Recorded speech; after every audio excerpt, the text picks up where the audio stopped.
Good evening. It's Thursday, February 12th, and you're watching the first edition of NYU Tonight for the year 2004. I'm Ara Cho. And I'm Jocelyn Nubel. This story broke late today. A U.S. soldier about to be deployed to Iraq is now in custody for attempting to pass information to al-Qaeda. Little information is available at this time, but this story promises to develop quickly. And in other news, the little pill behind Martha Stewart's big trial has finally gotten its seal of approval from the government. Erbitux was approved as a treatment for colorectal cancer patients. The FDA said the drug will not extend patients' lives, but studies have shown that it shrinks and delays the growth of tumors. ImClone's lack of research delayed its approval. The FDA's disapproval sent the ImClone stock plummeting and CEO Sam Waxel to jail after he pleaded guilty to securities fraud. Researchers in South Korea have become the first to clone a human embryo, now making it possible to harvest stem cells from a test tube. Although the researchers claim that the technique will not be used to create living babies, it is already causing major controversy in the White House. The Bush administration and many U.S. scientists want to prohibit reproductive cloning, but agree that therapeutic cloning could be useful in understanding and treating diseases. At the international level, the United Nations has postponed a decision on what kinds of cloning to ban. A convoy carrying General John Abizaid, the commander of all U.S. forces in the Mideast, was attacked today in Iraq. Coalition forces returned fire after 3 rocket-propelled grenades were launched at the convoy from nearby rooftops as it pulled into the headquarters of a U.S.-backed Iraqi security agency. There were no injuries to coalition forces. The attack follows 2 bombings, killing more than 100 Iraqi civilians in 2 days. Gay marriage became a bi-coastal issue today. In California, a lesbian couple beat the courts to the punch by participating in a civil ceremony in San Francisco City Hall. The act of civil disobedience was coordinated by the city's mayor, Gavin Newman. A City Hall spokesman said they will start issuing marriage license to any couple who applies for one. Back on the East Coast, legislative leaders met in Boston this morning to try to find words that would ban gay marriages without prohibiting civil unions. That union of one man and one woman will be protected in Massachusetts. Hopefully is not the first state in the union to allow gay marriage to be endorsed by the legislature or the people of Massachusetts. Any legislation would need the approval of Massachusetts voters in November of 2006. All gay marriages that would take place between now and enactment of the possible legislation would not be revoked. It seems as though Senator John Kerry's past has come to haunt him. With that and more political news, here is Adriana Prado. Thanks, Ara. The anti-war activities of Senator John Kerry have been called into question. A 1970 photograph of the Democratic front-runner at an anti-war rally attended by Jane Fonda surfaced on the internet and in newspapers. Many veterans never forgave Fonda for visiting North Vietnam during the war, but the Kerry campaign says the photo was taken 2 years before her trip, which Kerry did not support. But Kerry still has plenty of reason to celebrate this week. Proving a New Englander can still win in the South, he gained victories in the Tennessee and Virginia primaries on Tuesday. Senator John Edwards came in second in both states. And with the departure of retired General Wesley Clark on Wednesday, only 5 candidates remain where there were once 10. In the race for the Democratic presidential nomination, Clark does not endorse any of the other candidates, but calls them all true patriots and good men. Voting is hardly ever considered a priority among those who have recently turned 18, but as the school has been raising awareness, students are coming to realize the importance of their vote. Here with more on that is Elizabeth Yoon. How much do students know about the presidential candidates? Just like, kind of like, you know, I'm interested in it, but I'm not like an avid political, like, person, But I'm not really following it that closely. I do not know that much about the Democratic candidates. I know that I'm going to vote Democrat. In preparation for the 2004 presidential elections, Democratic candidates have been touring the nation to rally support from voters.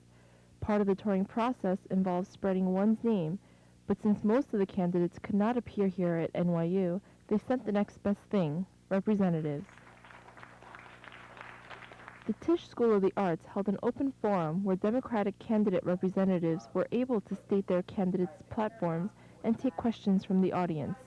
Was it a success? This was a perfect opportunity to hear the words sort of from the horse's mouth. But I feel like things are a lot clearer, and now I'm even at a better jumping off point to continue to research and think about what decision I might want to make.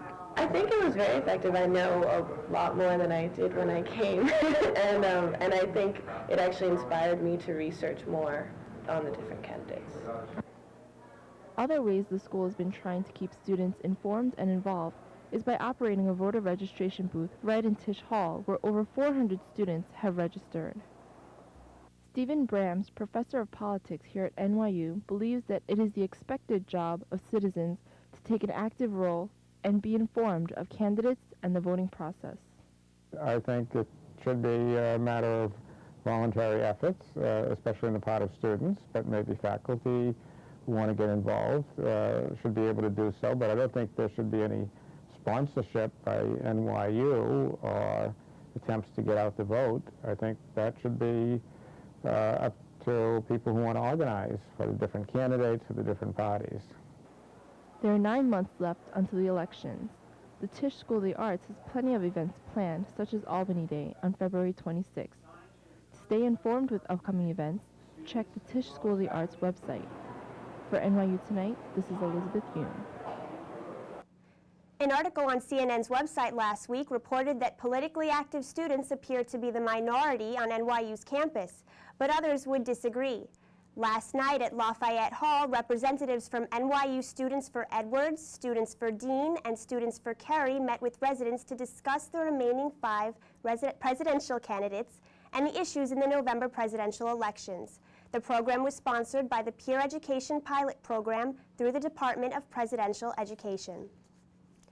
Of the 5 Democratic presidential nominations still in the running, Senator Carey has emerged as the frontrunner after winning 12 of the 14 primaries. Critics say Senator Carey's success is based on his Vietnam record, but for the 18 to 24 demographic, it's something more. John Kerry for president. Here in presidential hopeful John Kerry's New York headquarters, it's the younger generation that is not only present in his office, but is the driving force of his victories in the primaries. And there's great enthusiasm for Senator Carey on college campuses in New York and actually all across the country. And so far in the states that have voted, we're actually winning among college students, which is really great, and it's a good sign that people see John Kerry as a candidate who's forward-looking. So a lot of our interns turned out to be NYU students, and we all knew each other from college dem sort of peripherally, so we got together and thought it'd be great, to try to get as much support as we can on campus. Last night, NYU's Students for Carey met in Kimmel for their first meeting of the year. It's a very important vote. The 18 to 30-year-old vote has been decisive in elections before. It may be in this election. As you know, 2000 was the closest election in our nation's history. In fact, the number of Iowa caucus voters under 30 quadrupled from 2000. Well, really, it's an untapped resource for votes, and the Republicans have, had a long time of, attracting upper middle class, older voters, and we're basically here to balance that. While candidates historically have targeted the older demographic, a higher percent of the vote, Kerry's issues are setting a new precedent, reaching students across the country. And he's not going to take a backseat to anyone on national security issues, so that's what primarily makes him electable. What also makes him electable is he has a plan for restoring the 3 million jobs that were lost under the Bush administration, lowering health care costs, and making college more affordable, which are going to be crucial issues in the upcoming election. And we're 12 for 14, and that's really amazing. We won huge in Tennessee, and we won huge in Virginia, too. So from my perspective as, a student here at NYU, it's sewn up, but, anything can happen, so we're still going to keep on our toes. Carey is leading the race with 516 delegates. Coming in second, Dean has 182, followed by Edwards, Sharpton, and Kucinich. And taking a look ahead, 72 delegates will be up for grabs in Wisconsin on February 17th, followed by Super Tuesday on March 2nd, when New York will be one of 11 states to hold contests. With all the latest inside politics, I'm Adriana Prado. For the 25th time since taking office, President Bush visited Pennsylvania today, this time stopping by Dauphin High School in Harrisburg to discuss his plans for new initiatives in the American education system. Bush said he wants to spend over $200 million to help students improve their readings and math skills, and over $250 million to fund training partnerships between employers and community colleges. Harvard has gone wild. That's right, the university has approved a student magazine about sex. The publication, entitled H-Bomb, will feature art, sex advice, fiction, and pictures of underdressed undergraduates. Harvard officials say the magazine is an example of freedom of speech. And as if life on NYU's campus wasn't hard enough, it just got a little harder to get around. Elizabeth Yoon reports.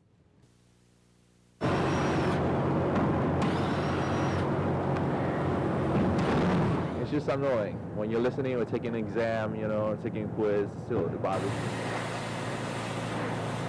Basically, every time I'm in there, I can't really hear the professor at all. Open windows or closed windows, it doesn't matter. Busy streets and busier sidewalks. This has been the major issue of this semester's traffic at the Silver Center for Arts and Sciences. Construction has been crowding the sidewalks as students try to get from class to class. I'm not quite sure what the reasons are, and I was not aware that they were even going to do it, so I wish they would have given, the university would have given students a little bit more of a heads up on it and would have, I guess, informed us as to why and what was going on. We're upgrading the electric for NYU, which is, everything's old, and it's being replaced. Not only is the school upgrading its electrical system, but it's also placed a new heating, ventilation, and air conditioning system into the Silver Center. With two different companies working side by side to upgrade our school, it's been a messy ordeal.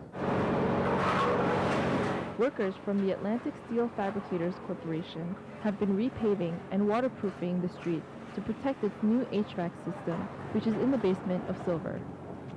I mean, I've walked around there, there's like mud and like workers walking around, and yeah, it bothered me. In the absence of an official response from the university, workers predict that construction should end in about 4 to 6 weeks. For NYU Tonight, this is Elizabeth Yoon. And now with a closer look into your world, here's Ariel Fish with this week's NYU Focus.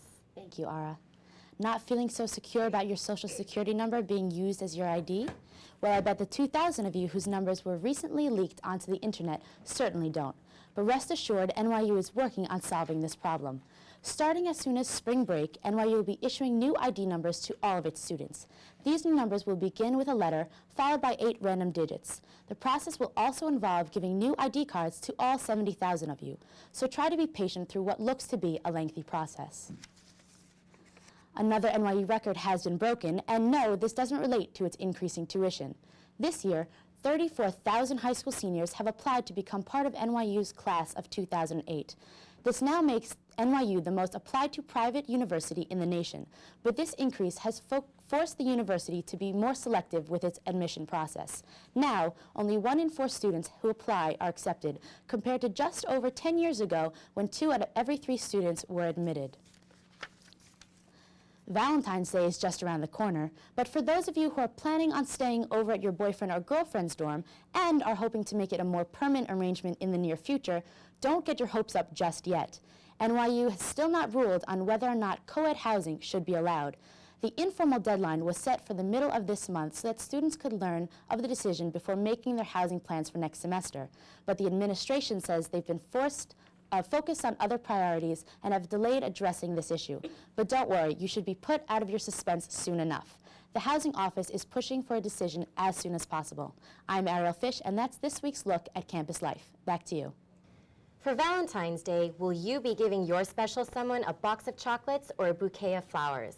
If you're thinking flowers, here's Brooks Hornsby with the behind-the-scenes look at New York's wholesale flower market as they get ready for their busiest day of the year. Happy Valentine's Day.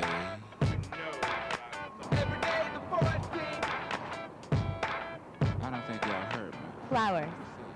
Candy. Valentine's Day is almost here. And New York wholesale florists are wrapping up last-minute details. Located on 28th Street and 6th Avenue, wholesalers at the flower market have stocked up on roses. Ron Guierno is owner of New York Flowers. Roses have been used for a very long time. I mean, for as long as I can remember, it's been a red rose for Valentine. But prices vary greatly from deli roses to roses found in flower shops. Why the price gap? Ron says it isn't just where the flower is grown, it is also how the flower has been treated.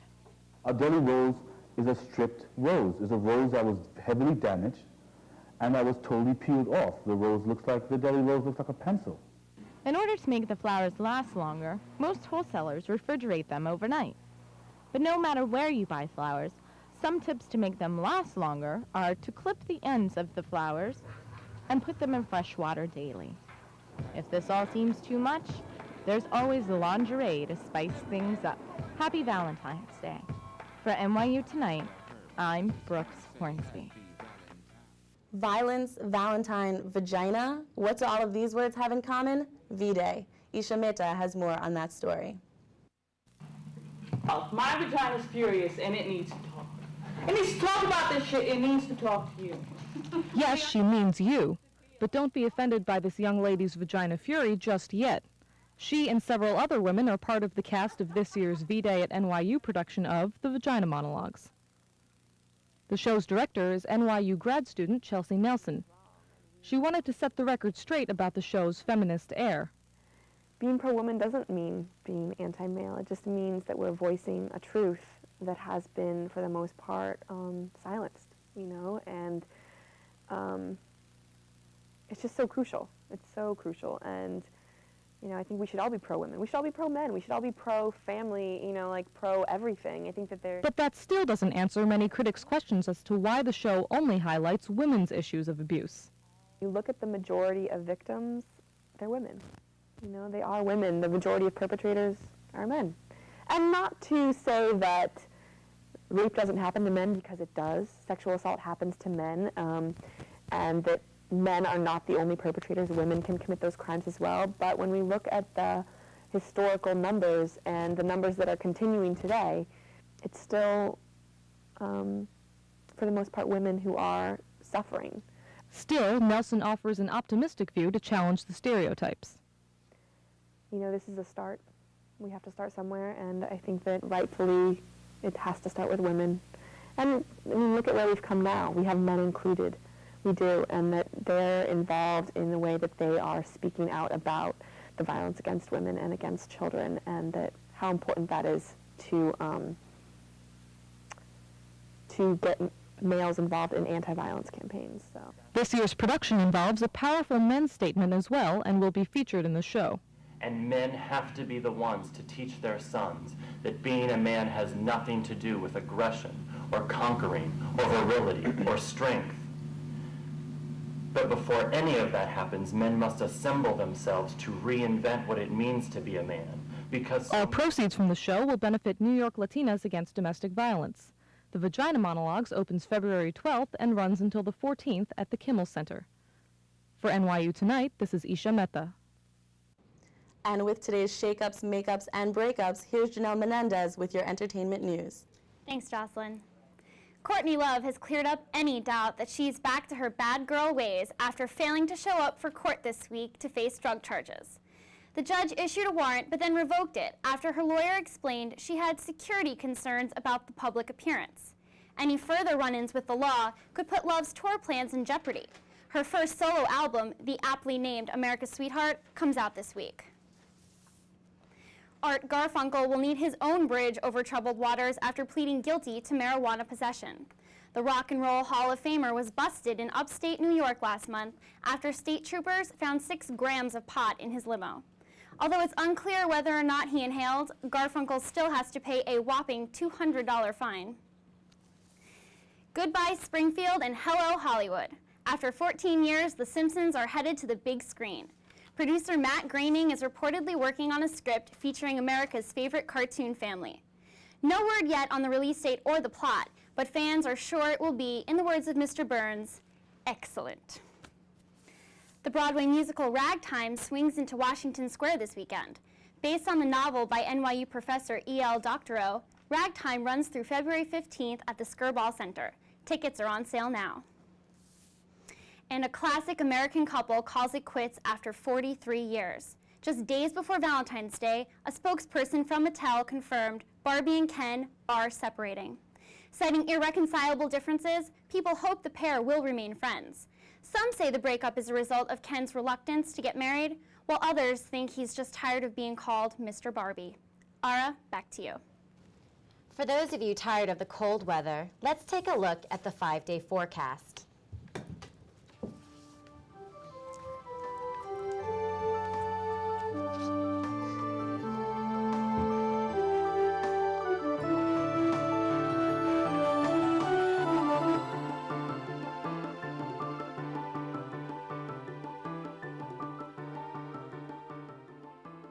It's not letting up anytime soon. Now with the commentary. Everybody loves to hear the latest gossip on celebrities, but sometimes breaking the law is the only way to keep your name in the headlines.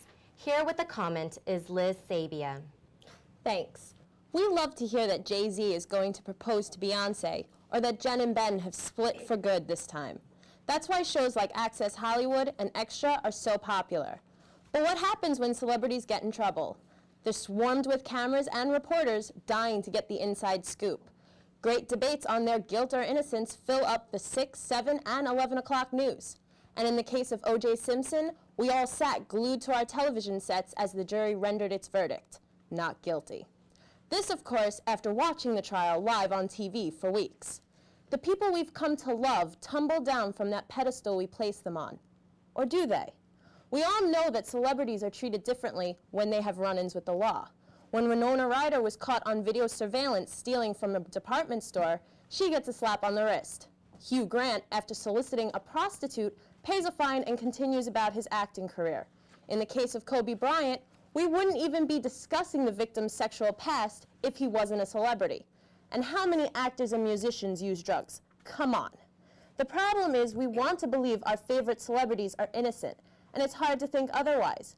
When P. Diddy was accused of gun possession, there was a huge outpouring of support for him. How can you find an impartial jury when they're deciding the fate of someone who we feel we know? These are people we watch on TV and listen to on the radio, and we feel a connection with them.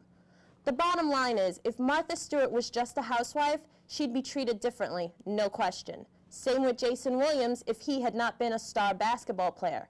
And I'm sorry, but if anyone other than the king of pop said he enjoyed sleeping with little boys in their bed, he'd be placed behind bars faster than you can say wacko jacko. These people are celebrities, not gods. They are no different than you or I. It may be a little cliche, but if you cut them, do they not bleed? Jury says yes. But hey, that's just my opinion. I'm Liz Sabbia, and now back to you guys. City officials are laying out an ambitious $2.7 billion proposal for revamping the west side of Manhattan. Deputy Mayor Daniel Doctorow outlined the plan, which includes an extension of the number 7 train from 8th Avenue to 11th Avenue and a platform over the Hudson Rail Yards. The plan also calls for 20 acres of new parks. The project will be financed by bonds to be paid back over the next 30 years. Although not covered in today's outline, proposals for future West Side developments, including expansions for the Jacob K. Javits Convention Center and a new stadium for the New York Jets, are still on the table. Sports has been making headlines, but not without controversy. From the legal troubles of Kobe and Jason Williams to Janet's overexposure at the Super Bowl. Is all of this threatening the reputation of pro sports? Here with that answer and all of your sports info is Richard Tekneci. Thank you. In a bid to crack down steroid use in sports, federal prosecutors issued indictments today. Barry Bonds' personal trainer, a track coach, and top executives of nutritional supplements lab, Balco, were charged with running an illegal drug operation. The 42-count federal indictment returned by a grand jury in San Francisco alleges the scheme provided anabolic steroids, human growth hormone EPO, and other drugs to Major League Baseball and NFL players, as well as track and field stars. None of the athletes were charged, and none were named in the court documents. Kobe Bryant made his return to the Lakers, but the main attraction was Shaq versus Yao. The Houston center won the battle as his 29 points and 11 rebounds led the Rockets to a 102-87 victory over the Los Angeles Lakers. What a terrible time for the All-Star break to arrive from New Jersey. Lawrence Frank improved to 9-0 since taking over the Nets, who got 27 points from Kerry Kittles and won their 10th straight game last night, defeating the Cleveland Cavaliers 105-85. NYU women's basketball team is tearing up the competition. The Lady Violets have won 7 straight games and are in a tie for first place. This weekend is important for NYU's NCAA tournament hopes. They play UAA co-leader University of Rochester. The men's basketball team isn't doing too shabby either. They have won 5 in a row and will be looking to continue their run this weekend. Even though the 76ers are going through some tough times, basketball fans still have something to cheer about in Philadelphia. No team is hotter than St. Joseph's. Led by Delonte West's 24 points and National Player of the Year candidate Jameer Nelson, the Hawks cruised over Dayton 81-67. The win helped the third-ranked team to remain undefeated. Powerhouse Duke has won 18 straight and isn't planning to give up its top ranking to anyone. J.J. Redick scored 25 points in the 93-75 rout of Virginia. The Blue Devils are now 10-0 in ACC play. Now time for sports trivia. Which was the last Division I men's basketball team to be undefeated for the entire season and postseason, culminating with the NCAA championship? You need a hint? Well, their head coach still coaches today. And here's your answer. The Indiana Hoosiers of the 1975-76 season. Bobby Knight coached the Hoosiers to a 32-0 record. This has been Richard Tekneci with this week's Sports Update. He earned a reputation as a savvy dealmaker just 3 years ago after buying AT&T's cable business. Now he may become even more powerful. In addition to holding the throne of the biggest cable company in America, Comcast CEO Brian Roberts may swipe the throne of Disney's Magic Kingdom and all that comes with it. Roberts has proposed a merger between Comcast and Disney that he says could bring billions of dollars in annual sales and control of ESPN, ABC, Outdoor, Life, the Golf Channel, E! And Miramax, in addition to over 21 million cable and over 5 million internet subscribers. Comcast executives say they hope the negotiations with Disney will remain friendly, but some on Wall Street believe this is a hostile takeover bid. Roberts say that putting Comcast and Disney together would create a media giant with huge reach. And now a look at how the stock markets did today.